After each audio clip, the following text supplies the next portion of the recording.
ඔන්න යාළුවනේ ඔයාලව ආපහු වතාවක් සාදරයෙන් පිළිගන්නවා රාවණ ටෙක්නික් කියන ටෙක්නිකල් YouTube channel එකට.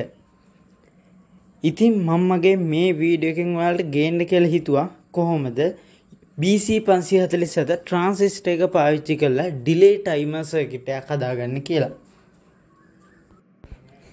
ඉතින් වෙනද වගේම මගේ මේ වීඩියෝට යන්න කලිනුත් කියන්නේ ඔයාලා තාම මගේ channel එක subscribe කරලා නැත්නම් subscribe කරන්න. ඒ වගේම මම අලුත් වීඩියෝ එකක් දාපු ගමන් ඒකේ notification එක ඔයාලා ළඟටම ගෙන්න ගන්න ඕන නම් bell icon එක click කරන්න. දැන් එහෙනම් අපි අපේ මේ වීඩියෝ එකට යමු.